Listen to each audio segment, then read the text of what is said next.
আসসালামু আলাইকুম viewers, welcome to another video. পাখিরহাট YouTube চ্যানেলে আপনাকে স্বাগতম। বরাবরের মতো চলে আসলাম নতুন আরও একটি ভিডিও নিয়ে।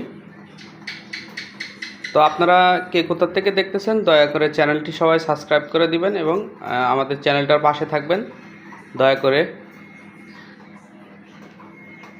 তো মোটামুটি আলহামদুলিল্লাহ কবুতরগুলো খুবই ভালো আছে। আল্লাহর অশেষ কৃপায় আলহামদুলিল্লাহ ভালো আছে। তো আপাতত আমার 7টা কবুতর আছে, 6টা 7টা।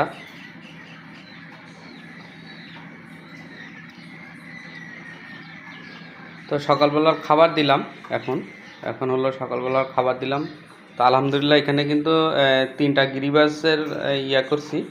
তো একটা হলো জোড় আছে আর একটা হলো জোড়া ছাড়া। তো 2টা মর্দা একটা মাদি এখানে আছে। তো আলহামদুলিল্লাহ মোটামুটি ভালোই দেখলাম। তো তাদের একটু মিসমার্ক আছে, সেটা হলো একটু পায়ের সমস্যা। তো আমি কেনার সময় এগুলো খেয়াল করি না, অবশ্যই খেয়াল না করেই কিনে ফেলছি। তো যাই হোক, ওতে সমস্যা না। তো আলহামদুলিল্লাহ আপনারা সকালে কে কী খাবার দেন এবং কে কী খাবার খাওয়ান। তো আমার কিন্তু কয়েকটা কথা আমি বলে থাকি সবসময়। আমি সবসময় ভালো খাবার ব্যবহার করি এবং পরিষ্কার জায়গা কিন্তু অনেক পরিষ্কার রাখি।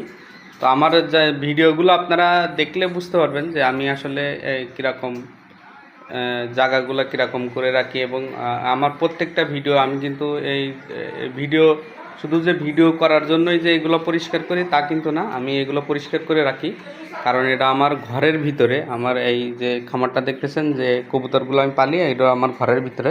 এই জন্য সবসময় পরিষ্কার করে রাখা লাগে, কারণ হলো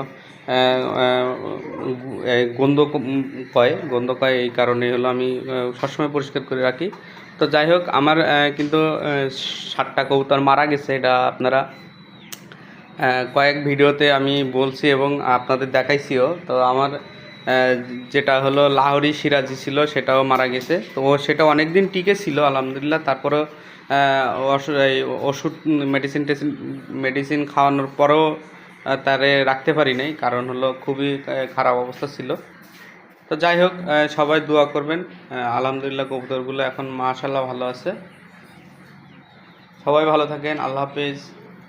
আসসালামু আলাইকুম।